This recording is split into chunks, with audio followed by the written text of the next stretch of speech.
Committee and the School Department. Dr. Brand, would you like to give us your presentation for the budget? Well, I can start right in, I will. Yes, please. Glad to. Thank you very much. Good evening, everyone. Perhaps we could start with introductions, and so that folks around the table know who you are here. We obviously don't have name tags this evening, but budget building and the budget process is certainly a very team-driven approach in the district, and it's with great pleasure and pride that I have to work with these folks who are around me here, who very much help contribute to the development of this budget that is before you this evening. So, Glenn Brand, good evening, Superintendent of Schools, and thank you for the opportunity to be here. Paul Ruggiero, Assistant Superintendent of Administration and Finance. John Dugas, Finance Committee. Michelle Kincaid, Finance Committee. Marianne Galezzo. Teresa Manganelli, Vice Chair. John Doherty, Chair. Ronan Manley, Finance. Ken Miller, Director of Technology and Digital Learning. Ryan Regan, Assistant Superintendent for Curriculum and Staff Development. Congratulations. So, thank you. I'm Alice Brownlee-Grant, the Director of Student Support. Thank you. And call attention to our school committee, who is here as well this evening, and for their continued support of the fiscal year 21 budget. You have information that is certainly more extensive than the presentation that I'll go through this evening, and but certainly the intention of a number of slides here is to provide members of the Finance Committee with a broad overview of obviously the information, the nuts and bolts of our budget, and then certainly if you have questions for us to help expand upon the information, we'd be pleased to try and do our best to provide that context. So without further delay, if you've been following, I should point out the school committee presentations to this point. Some of these slides will certainly look familiar, but we tried to condense it down and provide you with some of the more highlights that we thought would be appropriate for our presentation this evening. So as we sit here right now, based upon the information that we know for fiscal year 21, we are anticipating just a little over 3,100 students, pre-K to 12. We anticipate right now having 65 out-of-district students, and obviously, as you know well, the financial obligations that come along with those students. As pointed out in the second bullet, it's a slight increase from our current enrollment this year, but at the same time, even though it is going up, there's a slight reduction in overall financial costs. And that simply, that falls out as it is with a great variation in the tuitions for those out-of-district students. And those out-of-district costs can range quite considerably from student to student. We are obviously obligated to structure our programs and services respectfully in a manner that complies with our legal mandates. We have certain staffing guidelines, of course, as you know, that are around which, as a framework for us, we have to structure our programs. We do provide transportation, as I think probably most are aware, for our students in district to all families with no user fees. That is a difference sometimes that you'll find from district to district, but here in Wilmington, as I've come to learn, that's certainly something that at this point in time seems to be important and seems to be important to continue. But that is a large part of our operation for sure, with the financial cost to that. And for the most part, the continual provision of extracurricular programs, sports and the like, through the operating budget with really no specific user fees, some complementary expenses, of course, but no specific user fees. This slide shows a broad overview of enrollment in the somewhat recent past. If you can't quite, well, it's not too bad. On the right-hand side, the legend there, the top band being out-of-district students, and then following from there, high school, middle school, elementary, and then the very bottom portion, pre-K. And the story here, of course, is that there is I've tended to use the term a modest or a slight decline in enrollment, which is what we've seen and which is what we anticipate going forward in the coming years. I would suggest from my knowledge and information around surrounding districts in the greater Boston area, there are exceptions to this, but I think in general, you're seeing this in a lot of communities for a lot of different reasons, from my understanding around the Commonwealth. This slide here tries to provide a brief overview of student retention. And by that, that's not meant to be grade retention, but that word and is really referring to the students that we are keeping in the Wilmington Public Schools following middle school. That we're aware, I'm certainly aware, that there's been some interest in the recent past around the number of students that our school system might be losing following the middle school, who may be moving on to different schooling experiences or school opportunities. And so this tries to provide a brief overview. On the far left side, you can see the respective graduating class, and then the number of students that left after 8th grade. And then correspondingly, those that may be going to the Shawshing Tech as well as other private schools. And of course, there are indeed options for this. So there certainly is no question that there was a higher uptick, if you will, it would seem, in the recent past, but that seems to be turning around a little bit in more recent years. But I know that it's a point of some interest by members of the community in terms of our overall student population. Enrollment in the budget process, as you I'm sure are well aware, this is really to a large degree and a critical and important starting point around which we orientate the building and the projection of the budget going forward. Back to that first bullet of how many students we anticipate. These are the CBAs, in the table there is the collective bargaining agreement, I'm sorry. And so I just highlight what those specific guidelines are as established within that collective bargaining agreement between the Wilmington Teachers Association and the Wilmington School Committee. And so we really take a lot of time and a lot of effort to try and best understand the data before us in terms of projections. Paul does a great job in terms of following information that we have from year to year in the past in terms of overall how many students are retained at the different grade levels. We were just highlighting student retainment at the 9th grade level. But we also have data overall from the other grade levels over time. And we then make, a challenge to be sure in terms of best case predictions for the students that we believe to be in our schoolhouses come September. And we shape our respective staffing around that.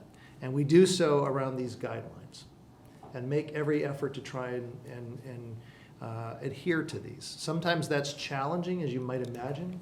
Sometimes that's problematic, and it's not perfect.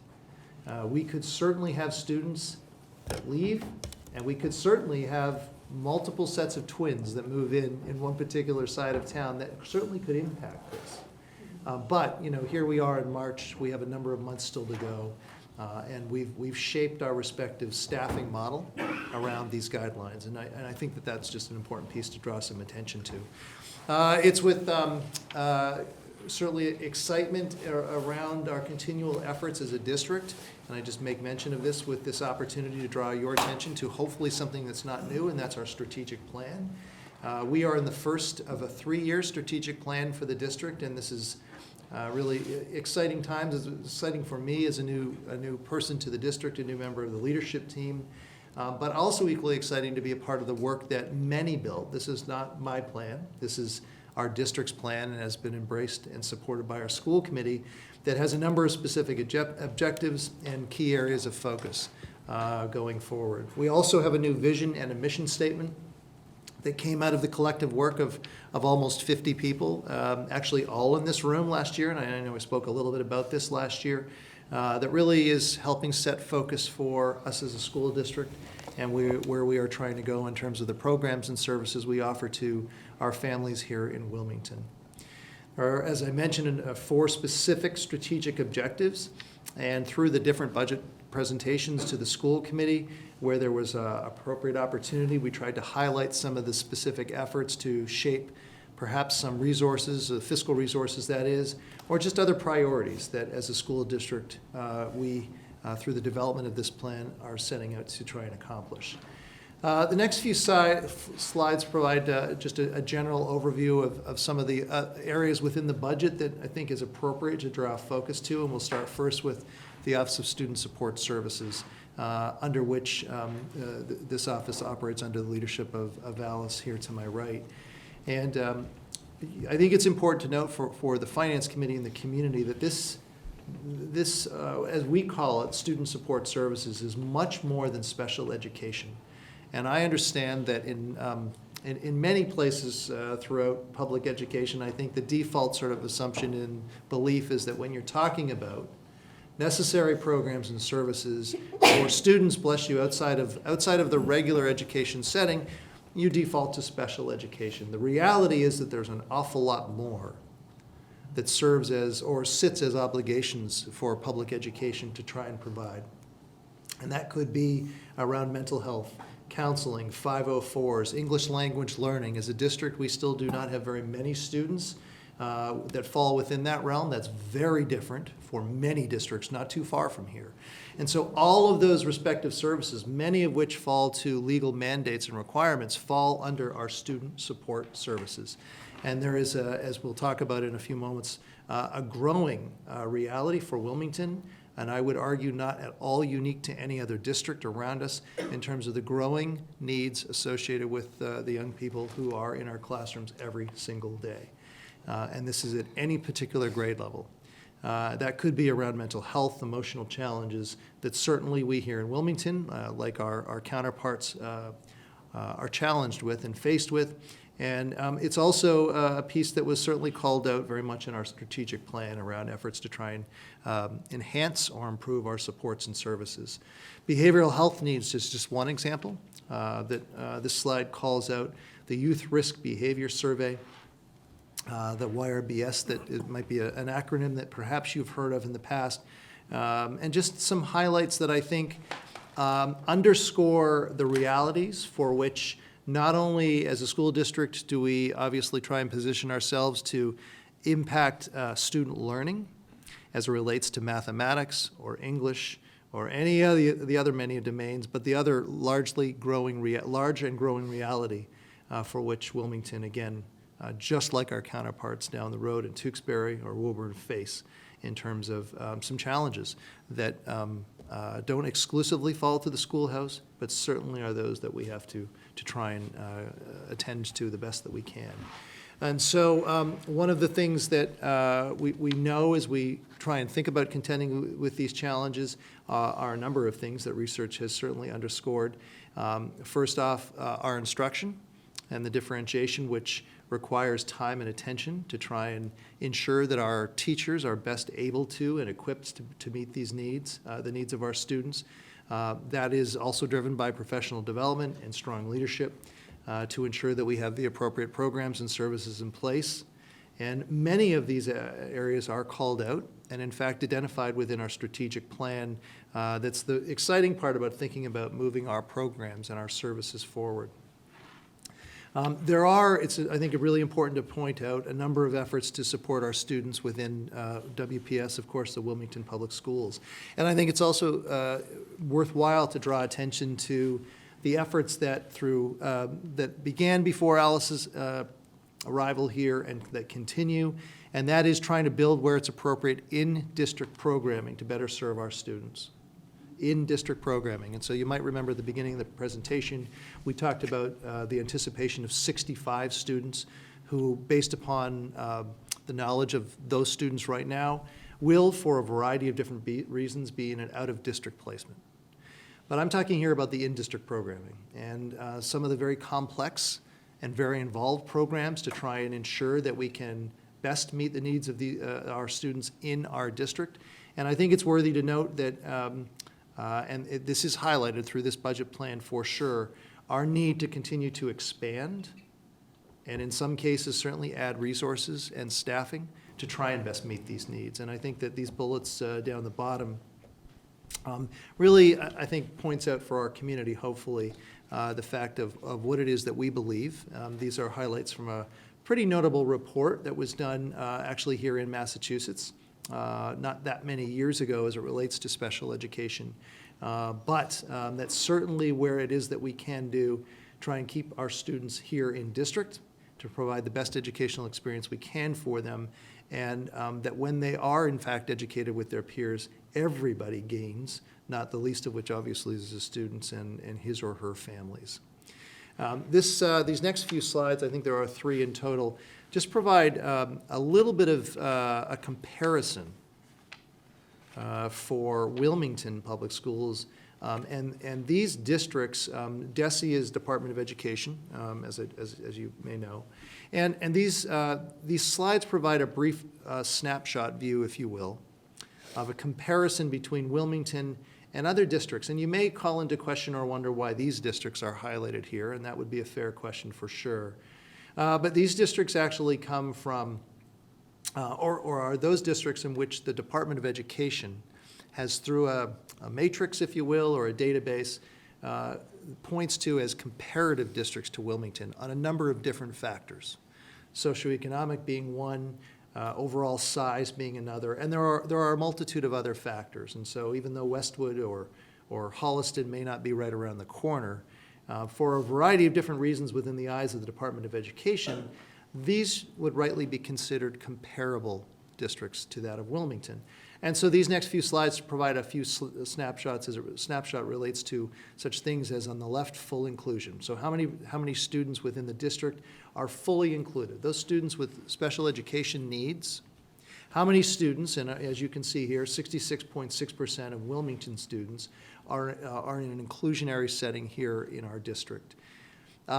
And you can see the comparison to some of the other districts, again, by comparison. The same view or same approach. Special education students who are in partial inclusion, and so you can see Wilmington on the left graphic in comparison to some of our peer districts, if you will, from a comparative standpoint. And I think that this slide, as well as the next on the right, points out that we have opportunity to grow, an opportunity to try and increase our capacity to meet our student needs in an inclusionary setting for those that are on individual education plans. And I think this is the final slide in terms of SubSeparate. So SubSeparate, think of a program or a programmatic experience that is heavily involved with staff, that would include students who would not be in the inclusionary setting most of the time, but it would be in an exclusionary setting. Fair to say it that way? Majority of the time. And what this shows is that we are higher than our comparative districts in the substantially separate programming. And we want to, in fact, move the other way. We want to move to the inclusionary position for the betterment of our students and their educational experience. Out-of-district placements, that's the OOD on this slide, and again, with a view of how does Wilmington compare to our other districts. You can see where we sit currently with our out-of-district placements. And again, I think it's very fair to say that we recognize and we understand that there will likely always be a need for some students to have to receive their educational experience in an out-of-district setting. We're talking about some very complex situations for which a public district simply could not provide. But where it is that we can build programs and reasonably provide that educational experience in district, it's for the better, not just for those young people, but certainly as well financially in many cases. So the efforts around this are profiled in these next few slides. And again, I think this is an important sort of landscape to set here as we're going forward into this budget conversation. And what this slide shows is the efforts of program expansion or addition. And they have different names, as you can see, stepping stone and stages. And there's a more specific meaning in terms of what their target population, if you will, is that they serve.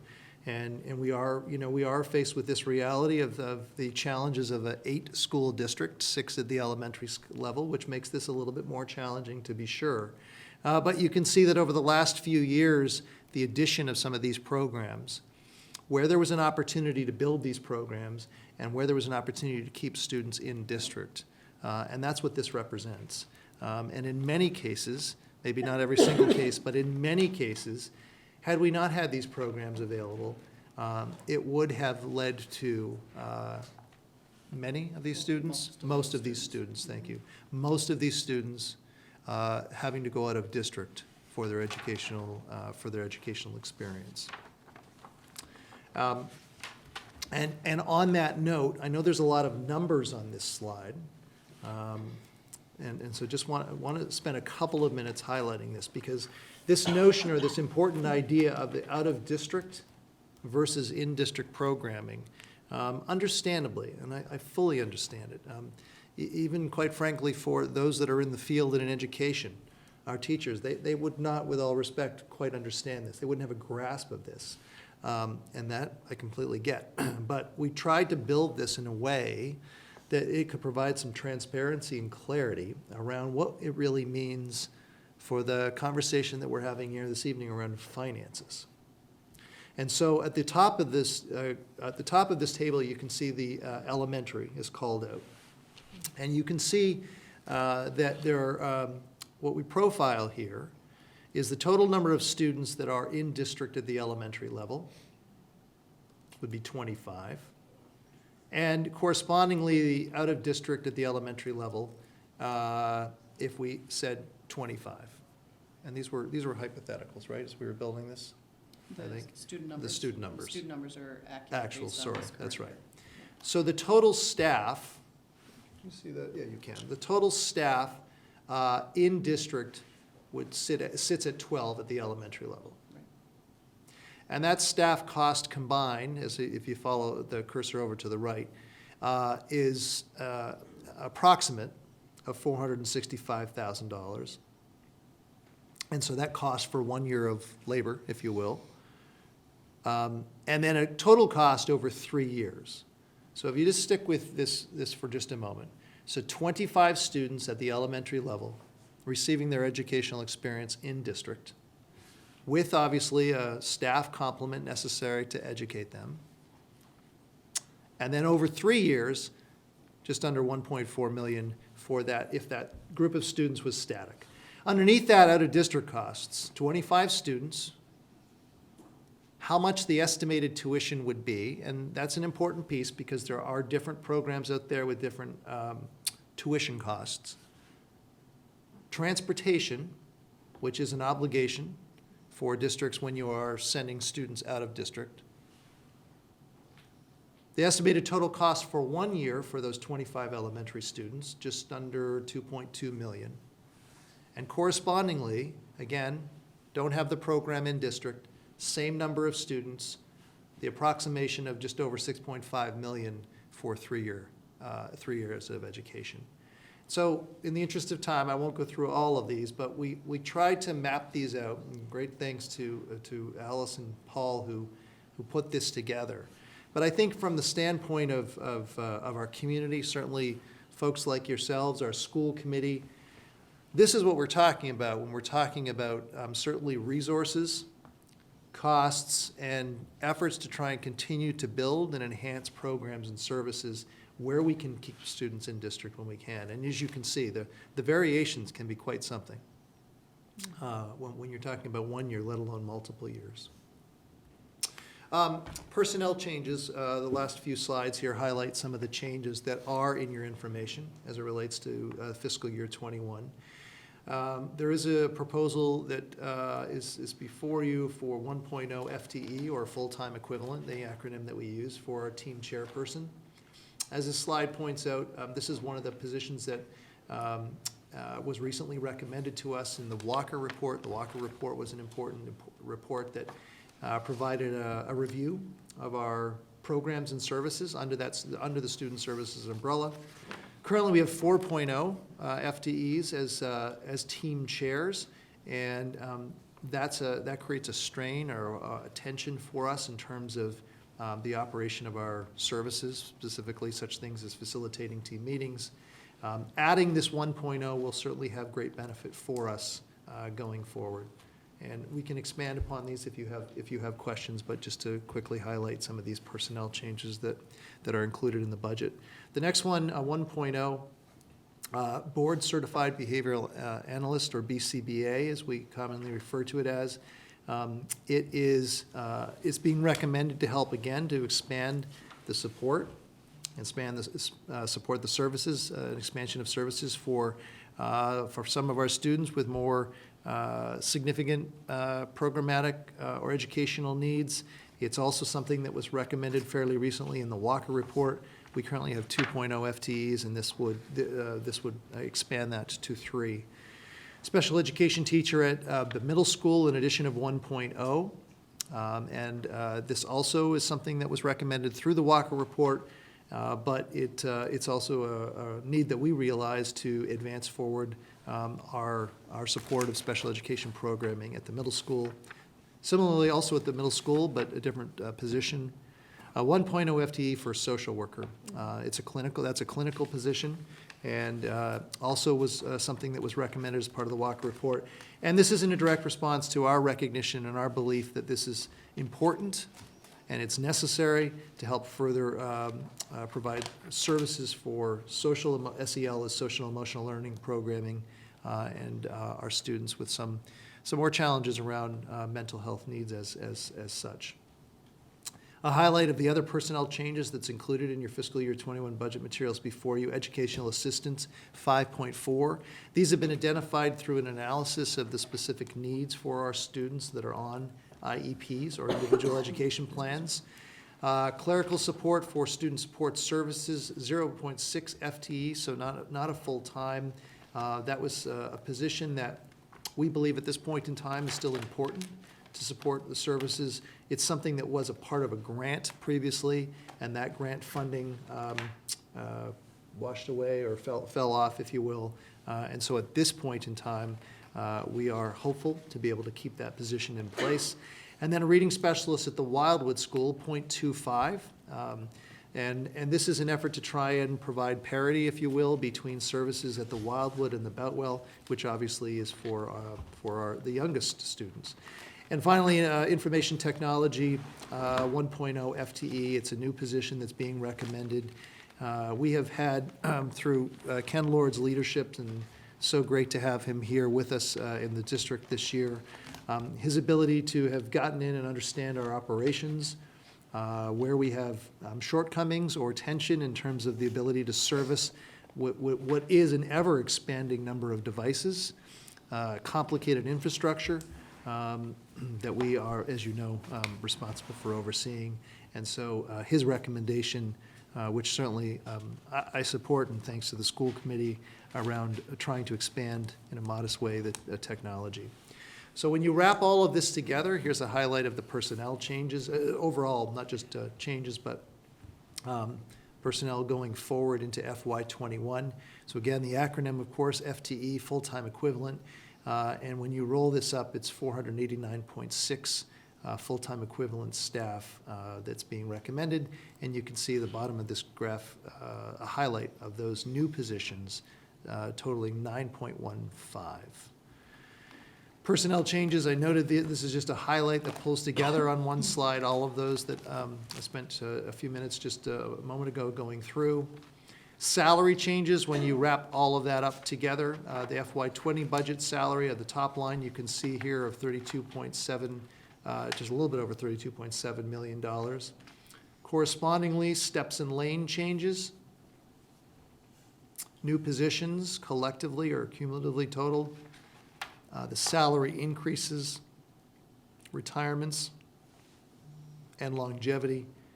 So total salary changes of just a little bit over 1.6 million, totaling for the recommended budget of FY21, 34.4 million, and as a percentage change, 4.9%. Very quickly, the non-salary changes, a lot of information I know here. Happy to talk at further length if you wish about any of these line items. I won't go through them all in the interest of time. But the total non-salary changes you can see down towards the bottom of $174,885. Percentage change for non-salary, 1.91. And so in grand total, if you will, comparison for fiscal year 20 in comparison to fiscal year 21, both salary and non-salary changes, and then the corresponding dollar change and percent change, which, as you know, sits before you at 4.25%. Capital requests, we recognize, I certainly do, that this is another very important part of our budgetary requests from the town. There are a number of items that are on here, most of which fall to technology. And the plan going through to fiscal year 25 at this point in time and you can see those highlighted, the corresponding estimated value for those going out to fiscal year '25. Can you give me give the committee Sure. some more information on the $200,000 for the study? Of course, thank you for the question. So this $200,000 here, school facilities and building planning study. So as the members of the Finance Committee are aware, work is very much underway in an effort to try and pull together information to go towards submitting 6 statement of interests, or SOIs, with the Massachusetts School Building Authority, or MSBA. Those 6 schools, of course, are the elementary schools. Work, as you know, and as I've come to learn, has been done in the town fairly recently as part of the master plan that identified as a possible course to pursue the idea of building consolidation. In other words, trying to take a large number of buildings, pre-K to 12 in our district, and really think long and hard around, do we want to, is it in the best interest financially, programmatically, of continuing to operate 8 schools for the size of population that we have? And the answer at that time, for those that were part of that Facilities Master Plan Committee, I think was the title, pointed very much in the direction of building consolidation for Wilmington would be something that really we should really think very critically about. And I would agree with that. And so what this $200,000, should this be supported as part of this budget package, would help provide is a much more in-depth study and analysis of what exactly that means, or what that could mean for Wilmington. Where are the logical sites, and truly, how much would that be talking about? What grade configurations could be supported? And there's variations and combinations from perhaps pre-K to 5 or something there in between. And exactly a transition plan for the town of how we go from here, where we are right now currently, to that possibility of building consolidation. I would suggest to you that the facilities master plan that the town did was sort of a broad brush 20,000-foot view. And that's not meant to be critical of the plan, but I think that set its sights at sort of that 20,000-foot view. But what I very much think is needed is how do we get, practically speaking, down to the 10-foot view and everything in between. And I do not believe right now we have that information before us, and I think it would be in the best interest of the town to call that information together and really figure out what the future holds for our schools at the elementary level, of course. I'm not talking about the middle and high school level.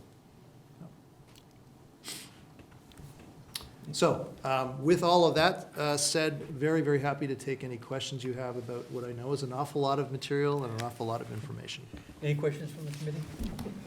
I have a question. Do you have the average class size for the middle and the high school? We don't offhand, no.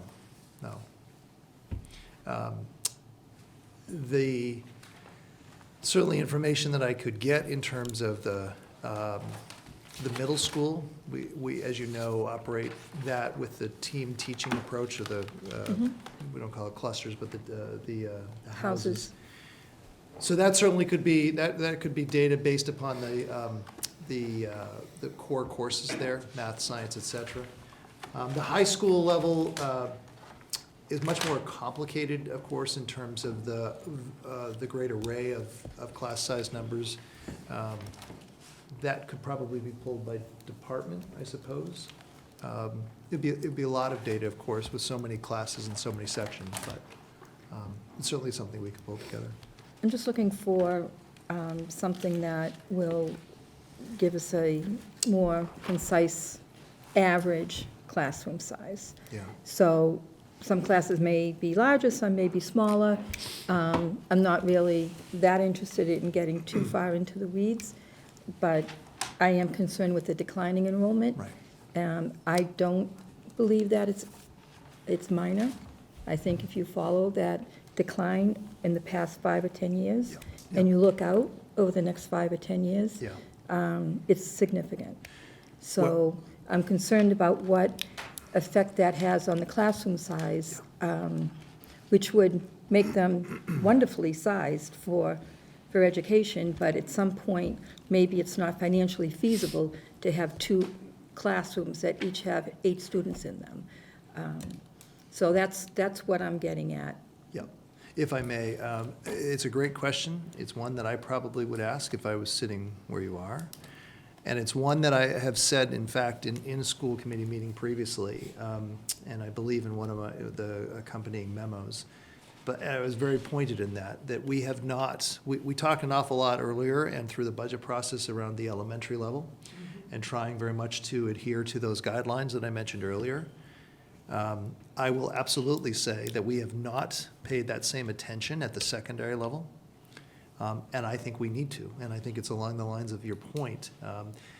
What's at stake is something quite different, of course, I would suggest, though, too, and what I mean by that is twofold, or two-pronged. Number one, try to say this as simplistically as possible. At the middle school level, you have this very interesting framework or construct around which we deliberately so, and I think for good reason, have these teacher teams in which we subdivide the students on a team with the core subjects. Those are sort of, I have a lot of experience at the middle school level, so it's a little bit easier for me to think and understand that model. To deviate from that pushes us in a different direction, likely. That's not to say that there aren't other options, but it could necessarily change how we've come, at least in recent times at the Wilmington Middle School, to think about its structure. At the high school level, what I would imagine that this would lead to is certainly through analysis of the possibility of starting to think about paring back on options for classes. And I don't have the same level of experience as, say, Dr. Regan, who has spent a lot more time at the high school, or Ms. Peters. But as we dig into this, and again, I want to say I think we need to, what the potential I think we will find quite likely or possibly is the need to think about our overall programmatic or course offerings. We just may not be able to offer the same breadth of courses if we find indeed that we have a staffing that we need to adjust because of a downward trend in enrollment. So I appreciate the question, and it's an important one for us, I think, as we go forward at the secondary level. I noticed that you did address it in your opening, Yes, yeah. which I was happy to see. And I'm also pleased to see that the elementary classroom sizes are relatively small, pretty much across the town, which is wonderful. I understand your point about the middle school. I hadn't really thought about that Yeah. particular structure. But I think the biggest concern for me is the high school. You know, to continue to have enrollment that is going down from 75 to 100 students per year, at some point, we're going to have a lot of empty classrooms. Yeah. And I'm happy to hear that that it's on your radar, and I appreciate your input. And if you could get those numbers to me, I would appreciate it very much. Thank you. Thank you. Right. So some of your hires are geared to the Walker Report. Correct. What operational changes are you considering that are in this report at the present time? Are we moving forward with restructuring special ed at this point to encompass some of these recommendations? I'll start. Do you want to add to that? So there are some things that are changes that we're looking to make that are not necessarily, from the Walker Report, if I can anchor it to that, that are not necessarily driven by budget.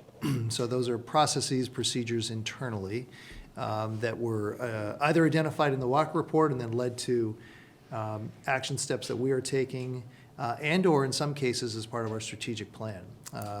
Taking a look, for example, at our student support, our IST, what's the? Instructional support teams. So some work is already underway, absent of personnel.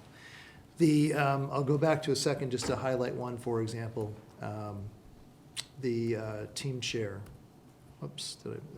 So right now, there's not the ability with the current load that we have of restructuring anything specific here.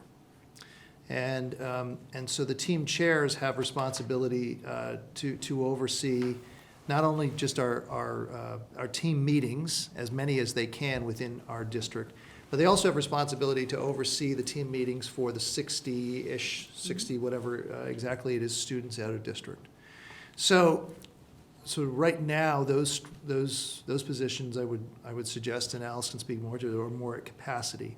The ability to add this team chair going forward into fiscal year '21 will allow a restructuring and allow for somebody to be more dedicated for out-of-district placement, and then allow greater or expanded capacity to have our team chairs oversee more of our team meetings, which is important within our district meetings. But with that, you want to add anything? I think the other big kind of structural change that was already in place while the Walker evaluation was being completed was having an administrator that was dedicated also just towards special education. So, my position is special ed, behavioral health, guidance, nursing, preschools, civil rights, Title IX.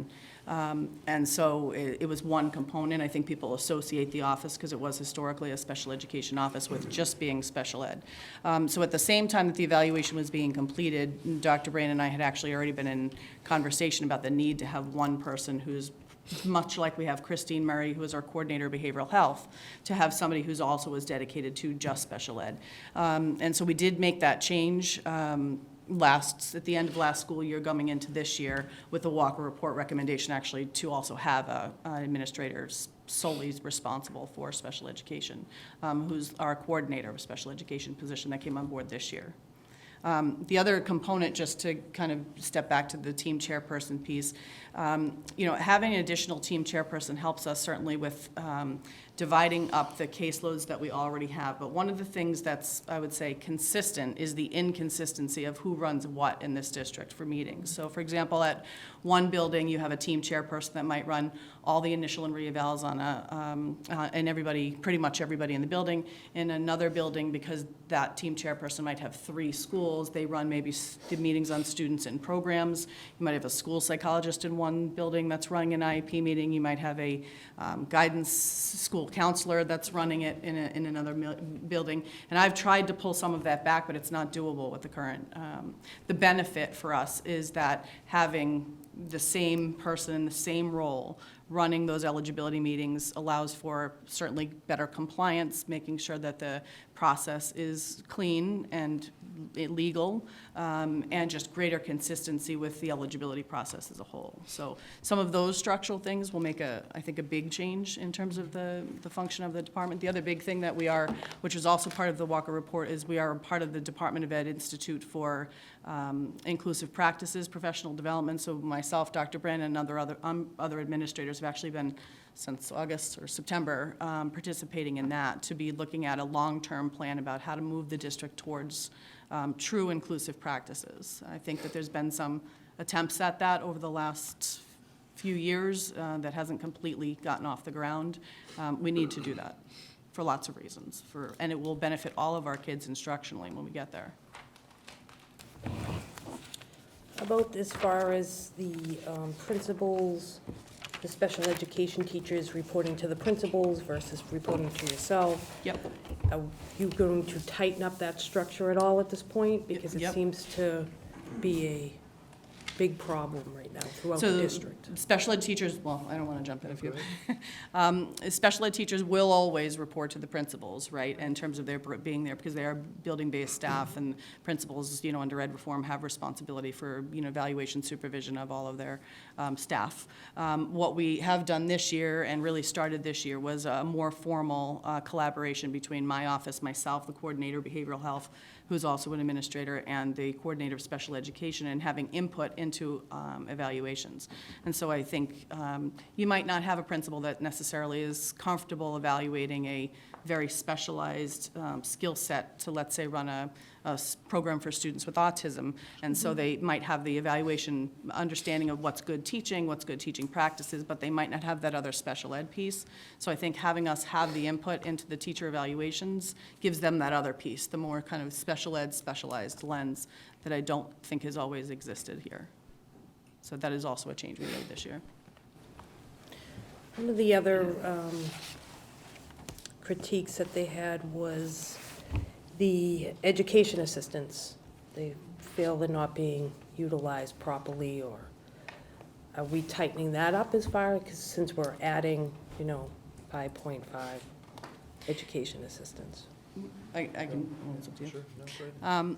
I think there's a kind of a couple of issues that go into their recommendations around there. I think if you look at the chart around the number of students in full inclusion, those that are in partial inclusion, and our students that are in sub-separates, right? I think we do okay. There's some improvement certainly for full inclusion. We have a lot of students in sub-separate. We don't have a lot of students in partial inclusion. So what that means is students that maybe have little lower needs but certainly need supports are in full inclusion. Our students that are more challenging are all in sub-separate settings. There's very few of those students that are maybe just need a little more support and need teachers that can differentiate a little better and have more support available, which include kind of working towards inclusion in the district, professional development for teachers around co-teaching and inclusion will build the skill set of everybody, that it leaves that group of students that would benefit more from maybe inclusive settings that now are sitting in a sub-separate classroom. So in part, I think there's lots of reasons for the educational assistance. I think historically, part of that has been to try to have students access the partial inclusion setting with a support, and sometimes that support is an individual. The other piece of the increase really for the educational assistance is over the last years, we had a number of students move in with plans that called for one-to-ones that moved into the district. And then just the fact that we have actually opened a number of programs and we have legal limits that we have to stay in with the classroom. So by virtue of opening a specialized program and having students in it, once you approach that number of 8, you have to have another adult in the classroom. So that is a side effect of opening programs for students, is the staffing piece. If I could just add about appreciate the question about the educational assistance. It's not lost upon either one of us, and certainly this gentleman to my left. There is full recognition that anytime we have a student moving in or there's a recommendation that seems to be emerging that is down the path of let's add a special educator, let's add an assistant. I would want you to know that that is very carefully scrutinized. Now, sometimes there's just a simple, there's no option or no choice. If a student were to move in tomorrow from another district and he or she had, as part of their individual education plan that was signed off on and approved, the requirement of a one-to-one assistant, we would by default have to add that automatically. So that's a little bit of that's in a different category. But other situations that arise or through the process, it certainly is very carefully scrutinized, and it's not just a willing, all right, we've just got to add it. We try and keep that at a minimum as much as possible. Alice does, and her team, working with principals. Sometimes it's necessary, but it's also part of the larger picture that we're talking about here in terms of making sure that our staff feels prepared, trained, and appropriately ready to best support students in the inclusionary setting. And that does not mean, first and foremost, our assistants. Some cases it will, of course, but it means our teachers. And that's certainly what the Walker Report also alluded to as well, too. It's something that we both recognize as a very important direction that we're trying to move the district in.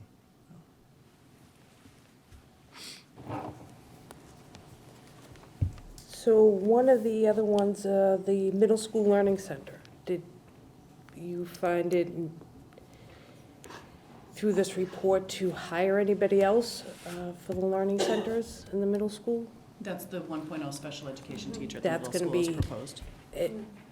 I know there's 3 learning centers in each house. Yep. So is that person going to rotate in between all those houses, or are they going to be designated to a specific house? They will, I would have to defer to Mr. Phillips, but if we were to go with how it's structured right now, they would be assigned to a house, essentially, right? So right now, there are 9, if you think about it, right, individual learning centers, because there's 3 houses per grade level and 3 grade levels. And right now, we have students across houses that are sharing their time with a special, most students share their time with a special education teacher and an educational assistant. The time needs to be increased with with a special education teacher. And so really we added one last year into the budget, as well as this one for this year, to make sure that, educational assistants are wonderful, and they do work under a direction of a special education teacher, but there is a difference between making sure that they're supporting the instruction and not necessarily leading it, disproportionately. So I think that that's an important addition, if we're going to keep the same structure, obviously, at the middle school. I believe that you have 2 education assistants that will not be filled at the middle school, according to the budget. You'd have to look, to be totally honest with you. Yeah, this says Yep. not filled, and those education assistants are coming out. Well, there would definitely be the one who that person would be replacing, and then I don't want to misspeak, so I'm going to let Paul look.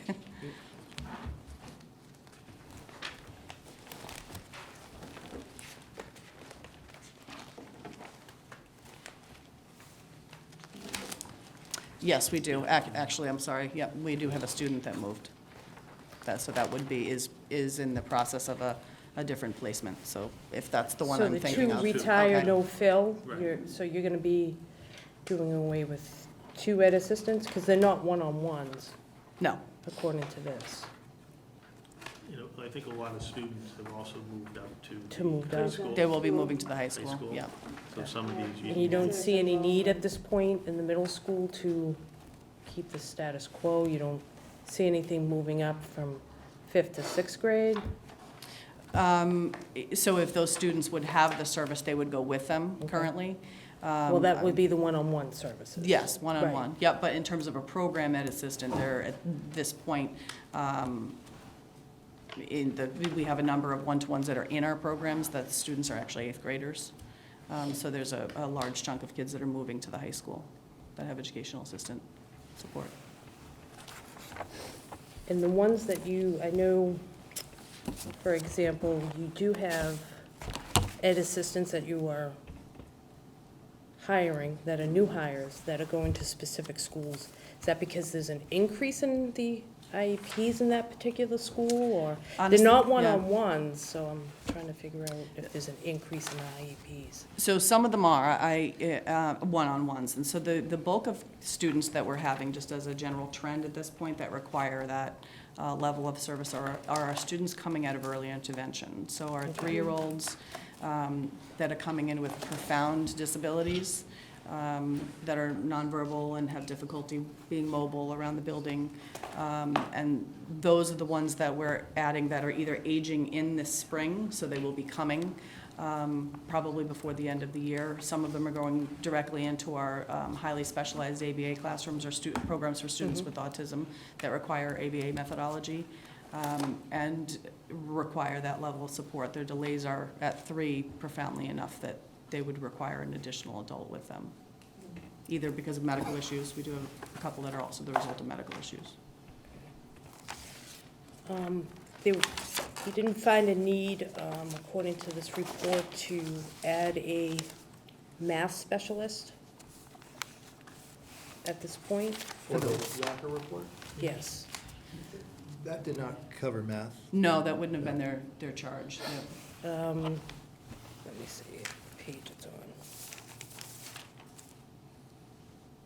It does identify in here.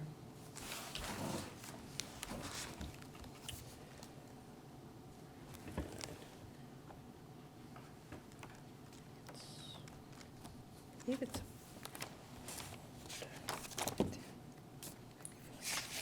right here. Is that it? No, it's in assistance. Give me 1 second to find it, and I can tell you the page it's on.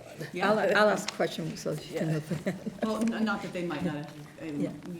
kind of covered the area of math, but what they were asked to do was the result of our coordinated program review, which was to come in and do an evaluation of our special education programs. So, they're definitely expanded their scope, if you look at the report, into things like IST and 504 recommendations, but typically, not to say that you wouldn't, but typically it has not been my experience that they'll go into kind of curriculum-specific recommendations outside of special education. Right, well, Yeah. in this one, it says the reading specialist, and I see that we're hiring one, part-time reading specialist. This also notes that a Yeah. math specialist intervention should be noted for Shawshene for the West. Shawshene has a math tutor available to provide intervention in areas of math, and when students move up to the West, parents are asked where the math support is. Is that, I think she's reporting staff report. Right, Yeah. and so now I know the area, not having looked at that report for a little while. So twofold. One, to point out, the reading specialist, I don't know if that was as much driven by the Walker report as much as a recognition that right now, between the Wildwood School and the Boutwell School, we don't have parity in terms of services because there are more students at the Wildwood. Right. I have that right. Mhm. So whether that's a Walker report recommendation that's being advanced or just a recognition that we need to expand that staffing. The math specialist, thinking back to that piece. There is right now across our elementary schools a variation, as I've come to learn, in both reading and Dr. Regan can help me if I misspeak here a little bit, but in terms of reading and/or math intervention or specialists. So said another way, we don't have right now currently a consistent model that we have embraced or adopted or implemented to provide additional services or support in the area of mathematics or reading that is the same across the elementary schools. There's a variation to that. I think that's the piece, if I remember correctly, that they were pointing out.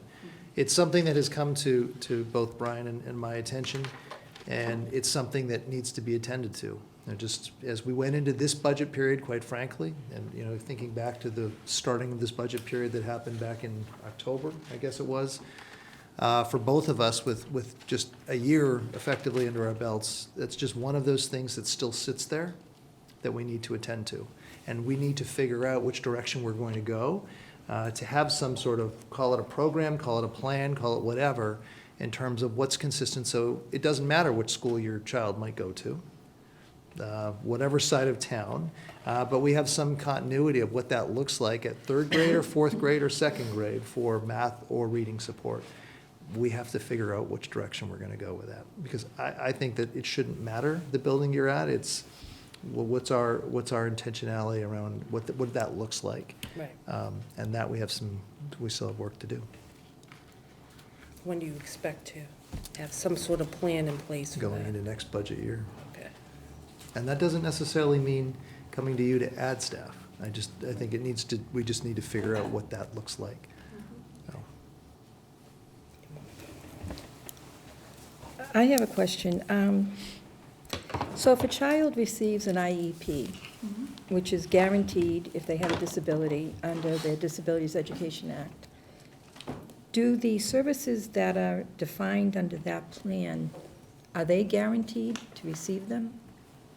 Yes, it's federal law governed. Okay, Yep. so And every Massachusetts law. student that has an IEP in Wilmington receives the full complement of services that are under that IEP?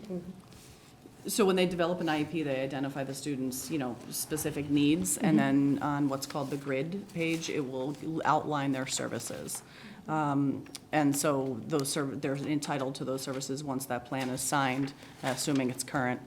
There's some specific stipulations, but yes. Right, so they're entitled to, but are they receiving? Yes. them? Yeah. Okay. I mean, there are times that, people on a maternity leave and there's a gap and we have to do compensatory Right. services, things like Yeah, that. Yep. understood. But Yep. in general, Yes, every single student is receiving every service that they're entitled to. yes, they should be, otherwise we have a compliance issue. Yeah, Right. so, Okay, yeah, all right, thank you. sure. How many non-compliance warnings have you gotten from the state at this point? Is there We any? had 3 PRS complaints for parent concerns, and all of them were cleared last year. Because, meaning we were in compliance with the findings. They found us in compliance. How many teachers are you not filling this upcoming year? I noticed at least one in the high school that's not being filled, an English teacher. It says no fill. We didn't, I'll have to look at that, that might be an old note. Let's give this- I think that was going into this budget year. Right? It was, if I remember correctly.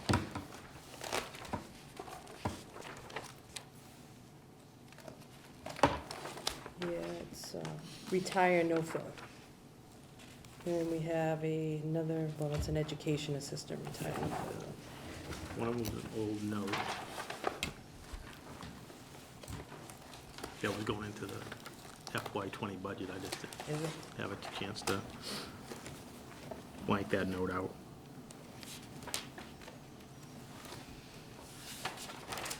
Oh, yes.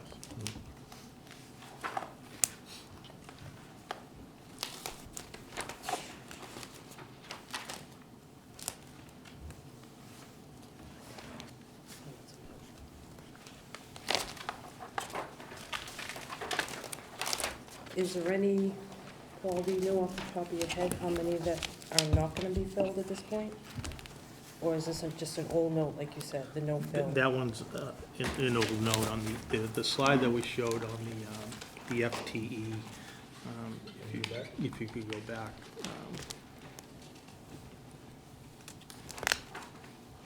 Right here. So if I just walk through here, so we started the FY20 budget, 478.35 FTEs. You'll see there's a 1.5 educational assistant. We had to add those before we started the school year for compliance reasons. And that 0.6, as the superintendent alluded to, we had a position covered in a health grant, that there's a new version of the health grant that no longer covers that position. So we had to bring that into our operating budget because we thought it was still important. So that's how we started the year, at 2.1 incremental FTEs, if you will. And then in this budget, you'll see there's no real reductions of positions. We'd have the adds of 9.15. If there were reductions, I would kind of show what we traded I know, off. so I kind of, Yeah, it yeah. threw me, so, Yeah, so that might have been. an old note. Yeah. Okay. So, as Alice, I think, alluded to, going into this year, which you don't see here, Alice mentioned we have a coordinator of special ed. We actually made a trade-off there. We had a curriculum team leader in special ed, and working with the union, we actually traded that bargaining unit position for an administrator position. So there was no, I mean, a few dollars, but no, not substantial, but no FTE change at all. So we kind of made a trade-off there for that position. Okay, so the no fills throughout the book on regular teaching staff is probably inaccurate? Yeah, it could be. I can look again closer than that, but we didn't make any. You didn't, We had one reduction in one elementary school, but there was some reasons behind that. But we have no, in the past, we've had some staff reductions in the middle school or the high school, and sometimes the way that works, I don't want to get too in the weeds, but if we had done the FY20 budget and said, okay, we're going to reduce a position in the high school, we don't know yet what position that's going to be as we go through the budgeting process. When I start the FY21 budget, you kind of have to add that position back in to the budget, and then, in this case, Ms. Peters would identify where that position reduction would come from going into the new budget.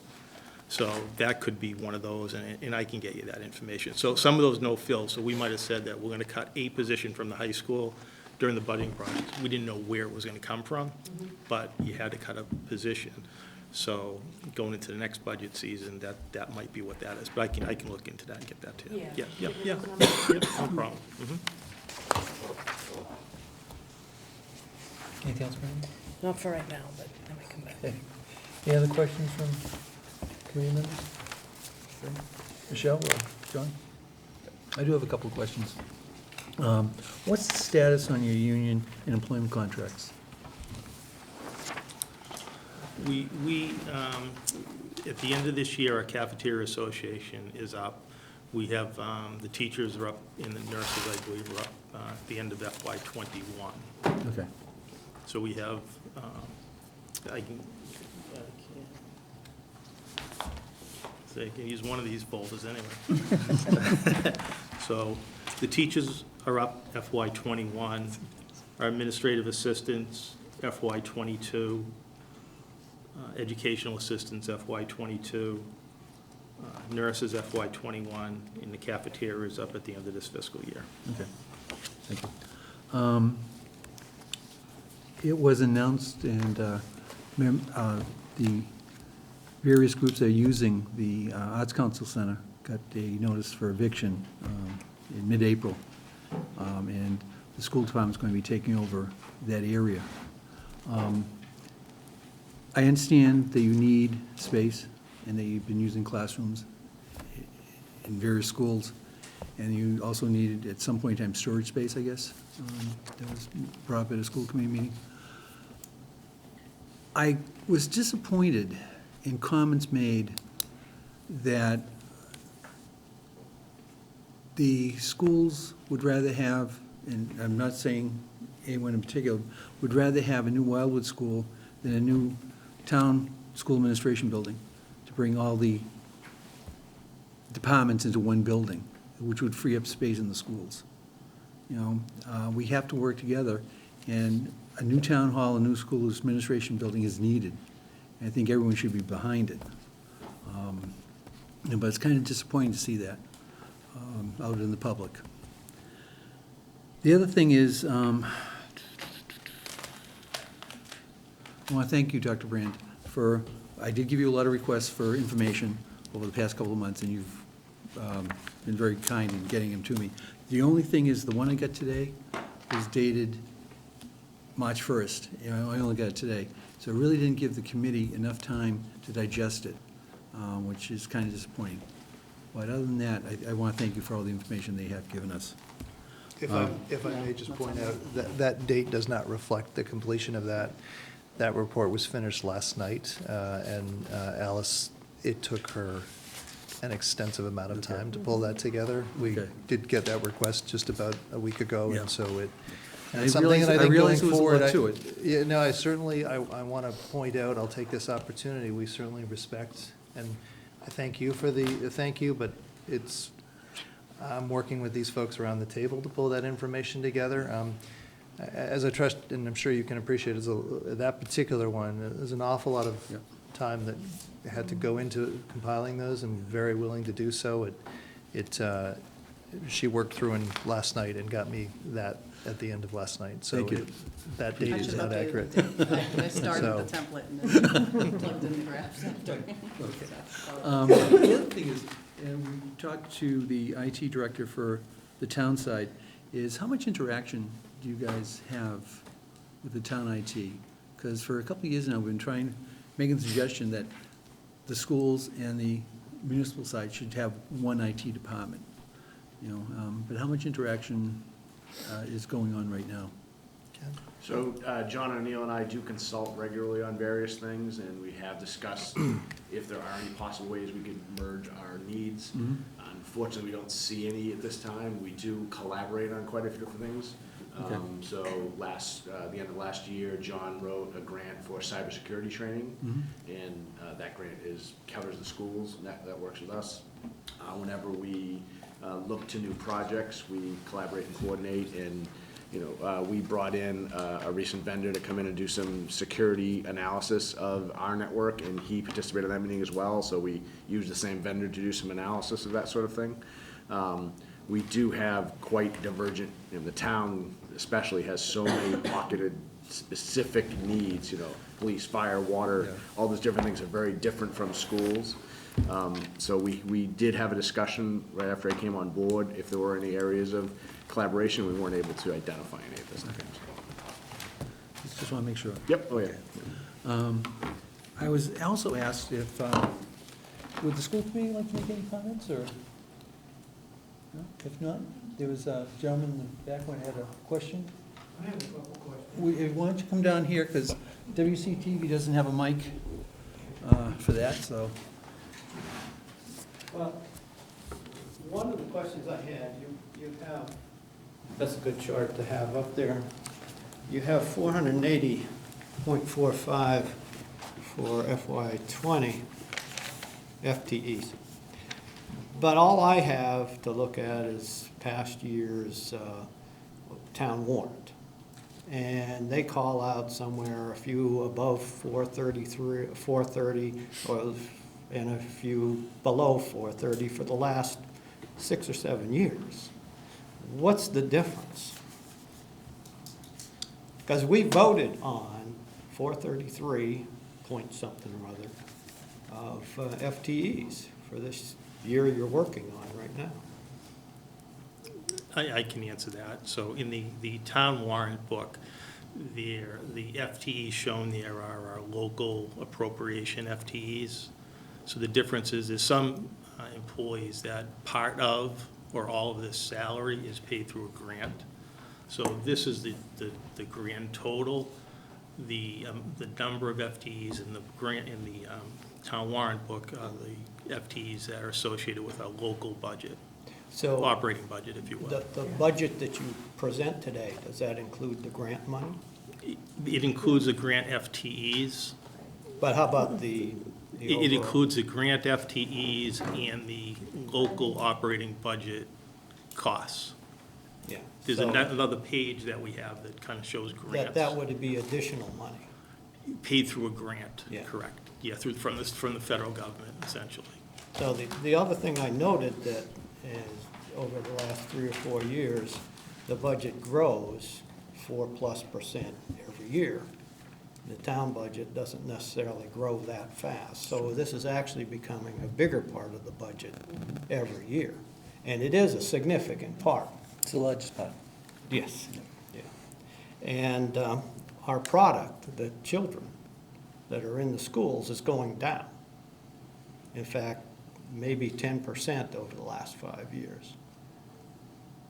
I don't know how we equate the going up of budget, and from what I could tell, the teachers' numbers stay about the same, that it's all support people that we seem to be adding.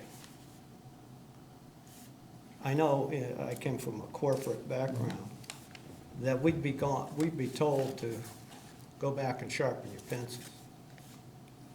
I think I'm also on a fixed income, being retired, and these numbers are big. So I'm not sure I see the correlation with the number of students going down, the number of support people going up, that we're doing the job we should.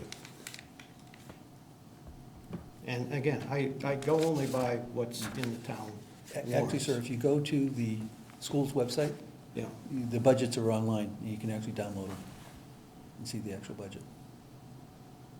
And the one that's in the town warrant and this current one that we're discussing tonight.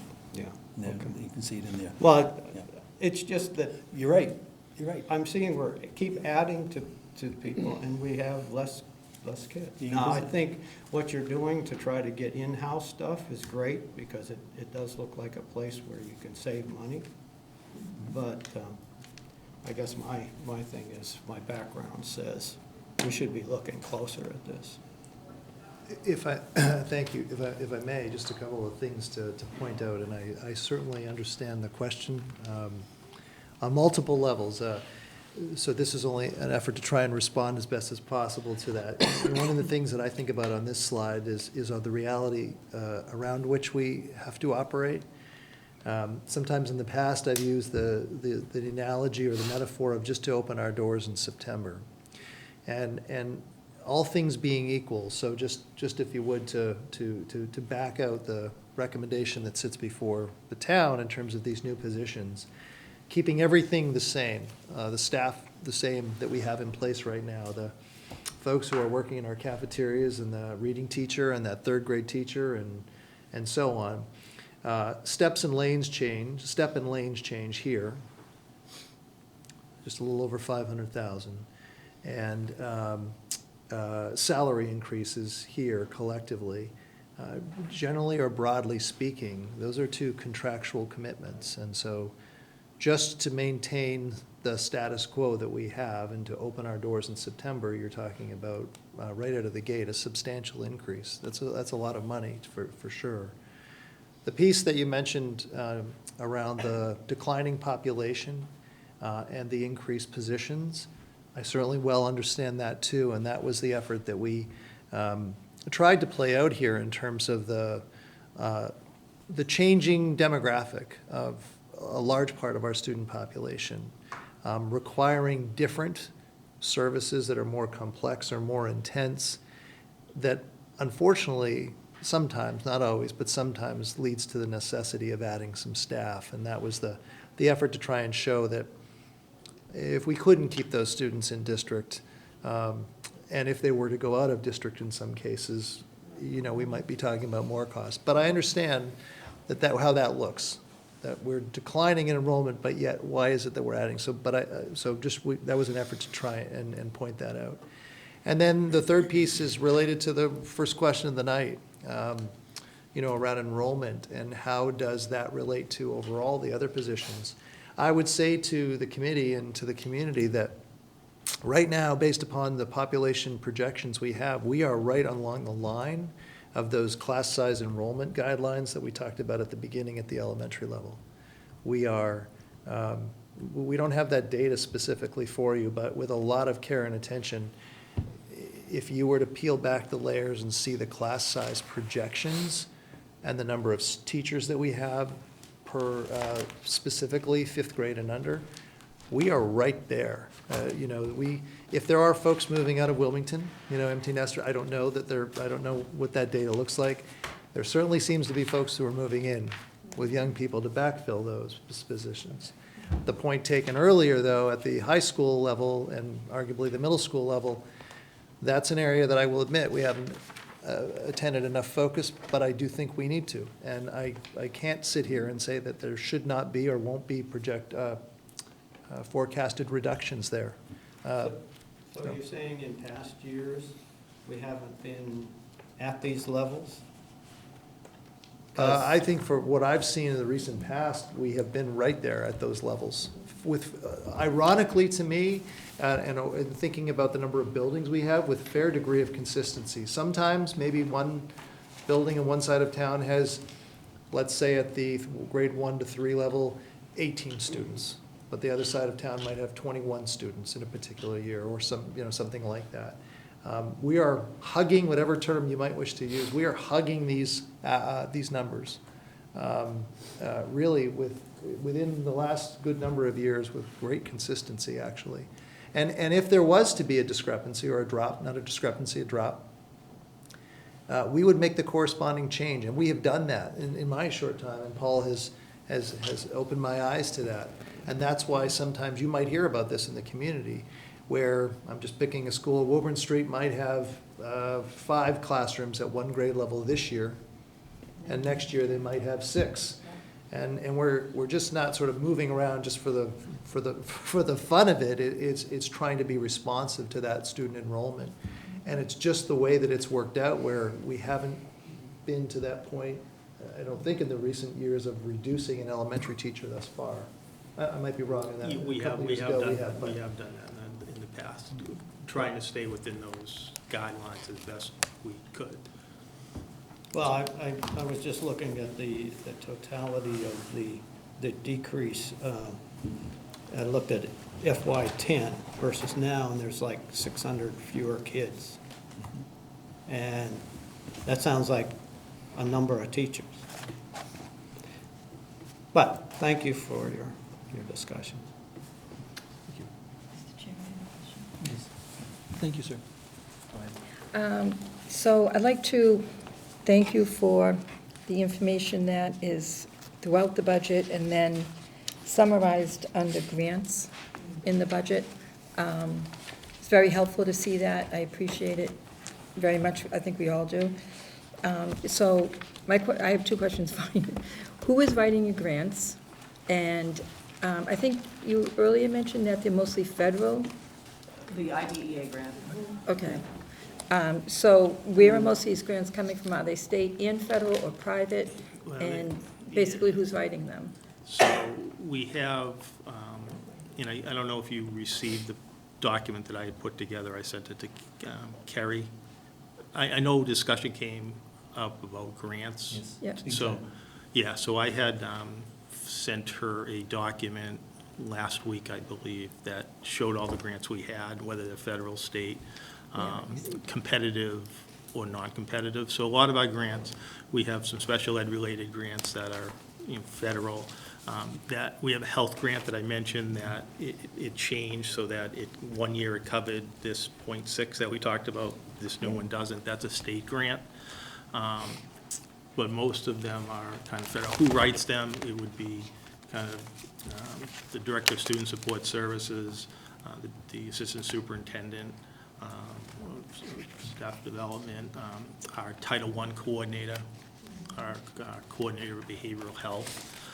We did write a grant through the Safer School, and we received grant fundings to rekey our exterior locks at 7 of the schools. We did receive, that was a competitive grant. We got funding for that. We did rekey all 7 buildings, the exterior, worked with the Public Buildings Department and George Cooper and so forth. So do we have someone that has the time to sit and try to find all these grants? No, we don't. So we don't have a grant writer. We do the best we can. If grants come across, we'll apply for them if we think it is a benefit to us. In the document I sent, I think there was also some, the Wilmington Education Foundation, I'll call them grants, offer grants to teachers and so forth. So many teachers apply for those as well. But there is a document that I sent to her that We haven't gotten it. okay, So do you want me to send it to you? That'd be great. Okay, I'll send it to you. Could I follow up on that? No, go ahead. So this year, the school system brought in $1.5 million in grants, and that is greatly appreciated.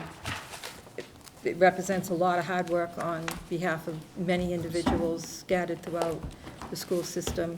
So please extend to them our appreciation for that, because some of these grants are relatively small, and they probably take the same amount of time as larger grants, so it's appreciated. I'm just wondering, as you were speaking, Paul, do you think if you had even like a part-time grant writer? That was my question. I'm sorry. Go ahead. We have grant writing in the blood this year.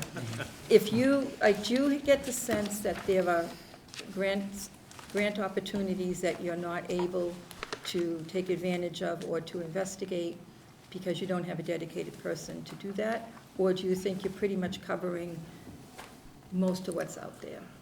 If I can speak, I think we, speaking for myself, probably don't know what's out there. Because there's effort and so forth, and to figure out what is out there. We have through the Department of Elementary and Secondary Education many of these grants and there's opportunities, and I think we look through those and see if any of those would apply to the Wilmington Public Schools. A lot we wouldn't qualify for, but as far as other ones, another grant that you'll see when I send the document is we have the Cummings Foundation.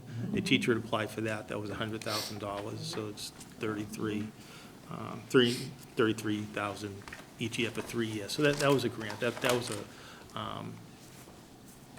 private grant, if you will, competitive, applied for it. But that was a teacher taking initiative to do that. I don't know how many more of those, probably not, but are out there, because we don't. But have you explored the possibility of either hiring a part-time or a full-time grant writer? I don't think we've looked at that, not that we wouldn't entertain it, I just don't know. A lot of the municipalities are either hiring a part-time or a full-time, because there is a lot of money out there. And it comes back down to the taxpayers, the more grants you can get in, Sure. alleviates a little bit of the budget. So if you want to consider it, I think it'd be a great idea. At least on a part-time one to start out, go in that direction. To follow up to John, at Shawshene Tech the other night, their grant writer actually gets paid by the grants. Yeah, I've So heard I that. think, yeah, so that might be a great opportunity to look at that. That's something we can explore. And also, Within the budget, you have psychologists and a physical therapist. When those services are provided to the students, do their health insurance get charged for those services? No, so we're not able to charge health insurance because most of those services are covered under the student's IEP. Okay, So we're responsible for providing that. thank you. Yep. Any other questions from the committee? Any questions from anyone in the audience or school committee? No? John. On to athletics, and I believe you know what my next question's gonna be, because it has been for the past 3 years. We haven't found any money for bus service for the JV hockey team? It's not the same answer we had before. I think, actually, I found the question, the answer from a couple of years ago. I don't think it's changed. Just to But elaborate a little bit more on this, I noticed all the transportation costs for all the sports. There is no way to try to figure out a way to get the hockey team some transportation? I mean, I just, every other sport has transportation except for this one team.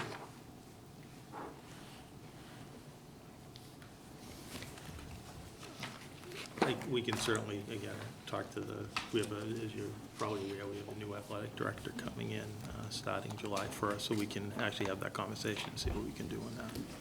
Yeah, I mean, And, one team, we can't stretch something for them. Well, as a hockey fan, I have to fix that. But in all seriousness, and to Paul's comment, as you know, we have a new athletic director coming in July 1st, and there are certainly some areas that now, with what will be 2 years under my belt, I know we need to attend to, and I know we need to attend to athletics in the sense of trying to figure out what the fiscal requirements are of that department and how we move forward. It's probably going to take that new person a little bit of time, but I don't think it's going to need to take a ton of time. But I know, and you've heard more than I probably, around the variations of support for uniforms and everything in between. It's something clearly that we need to figure out. And it would be my expectation that that new athletic director, once she can get settled and her feet on the ground, will be able to work towards that. I can't promise you that it might be by the budgetary development time, because obviously we start that so very early, but hopefully there's some clarity that by this time next year, she can provide for the community around where this looks like as a department and going forward. And with the assumption that the desire and the will is to move that department forward still without user fees, which might be a larger conversation, but if indeed that's the will, then we have to figure out how we're going to do all that. And I don't imagine we're going to want to be coming to you for more money for the department when we're talking about all of the tension in other parts of our operations. So whether it be the bus for the JV hockey team or anything else in between. Have you done a survey of the area towns as to what fees they may or may not charge for athletics? That information is certainly out there. It's out there, it's collected by different entities from time to time. But generally speaking, fees, you can gather that information from other districts, not just for transportation, for busing, for athletics, and anything else perhaps. Well, let me see if I can find it. There's something out there, and I don't know how often it's updated, but there is a document that's kind of statewide, I think, It's pretty encompassing Yeah, about. 'cause it'd be interesting to find out, you know. Yeah, I'll look. I would venture a guess to say Wilmington's probably one of the very few suburban communities that do not charge fees. I think you'll see most urban districts do not, but I think many suburban districts do. Wilmington's, I think, Wilmington's one very lucky, exception. with very few fees, which is kind of nice. Michelle? I do have a question when it comes to athletics. I've had 3 sons come through the high school. My last is graduating this year. And so I've seen over the last 18 years, different collaborations and people, as far as different teams getting uniforms, and sometimes teams get uniforms because they're donated through Sons of Italy, and sometimes, you know, it feels like we should have some kind of a structure to that, so that, you know, feel like, you know, this team's always taken care of, but, you know, the hockey team, just, this year, the Face-Off Club did donate money so that we could buy them new pants. So they coordinated. But, you know, if that's the thing that we have to do to get uniforms, then that's what we need to be told. But it's just really inconsistent across the board, and I'm not sure. My understanding was, I know Sons of Italy has stepped up a lot to Yeah, donate no, uniforms, they're and I great. thought it was sequenced, if you will, Right. that, you know, a team wouldn't, you know, Team A get the uniforms this year, and then Team B next year, and then Team A Yeah, again. no, it's great, it's just that, you know, like when I go to these games, I see some of the other team, communities out there, and they might have shirts on that have, maybe they were, got outside companies to, sponsor, so they have, you know, maybe sponsors on them, or something like that, if we can think outside the box. I mean, I'm on my way out, but I'm just a suggestion, that's all. Thank you. And I've been happy here for a very long time, so it's not anything negative at all. I appreciate it. Thank you. Any other questions or comments for anyone? One other question. On your strategic plan, I know in your presentations to the school committee, I believe you mentioned an amount of $75,000 that you've earmarked for this plan. Right. What is the plan for that $75,000? Yes, great question, and thank you for it. So it would be fair to say that there's still work to be done in terms of flushing that out and what that looks like. But one of the predominant areas is around staff training, professional development. There's an awful lot of, there's a large body of work within the plan that inclusive practices was one that was mentioned. I know this is a lot of acronyms, I don't just mean to throw No, them that's around, okay. but MTSS, for example, the study and evaluation of our equitable provision of services. So there's a whole body of work that's within that, and as we sit here right now, there's already starting to amass an effort to try and, in some cases perhaps, bring somebody in to help facilitate or support our work. And those things come with a cost, of course. There could be, what I envision is some need for perhaps teacher release time, which would be substitute coverage for some teachers to get involved in some of this work. So it's something that I have full intention to come back to the school committee at some point, because I want them, certainly, and the community to be aware of how we're going to utilize those funds. It can't just sit in a bucket somewhere in the back. So it's still evolving and ongoing, and it won't take long with some of the costs of some of this work to get to that point. But it felt to be an appropriate and necessary opportunity to earmark some funds to help go towards getting this plan off the ground right now. What line item is that in? I'm sorry? What line item is that in? I think it's in curriculum, I believe. That we put it's in curriculum. Curriculum, Central okay. office, yes. Okay. Any other questions or comments for anyone? Seeing none, I'll entertain a motion to adjourn. We have minutes. Oh, yes, I'm sorry, we do. Can I just, Go ahead. I just want to commend you and your staff. It's, 2 years in, and it seems like we're trying to right the ship here a little bit. And I'd like to see a lot more going forward, if that means maybe additional support for support services. But, to get the plan out there and kind of reevaluate the whole department. And I think you're on top of that at this point, but I'd like to see a little bit more headway going into there in the next couple of years. Thank you. Thank you. And don't forget, the public hearing is St. Patrick's Day. Wear your green. We agreed. 7 PM, Town Hall. But thank you for having us here at the high school. Entertain a motion to accept the February 25th minutes. I make a motion to accept the minutes as presented. Is there a second? Discussion? All in favor? Aye. Opposed? Passes. Entertain a motion to accept the minutes of February 27th. So moved. Second? Second. Discussion? All in favor? Aye. Passes. Entertain a motion to adjourn. So moved. Is there a second? Second. All in favor? Aye. Thank you, everyone. Thank you.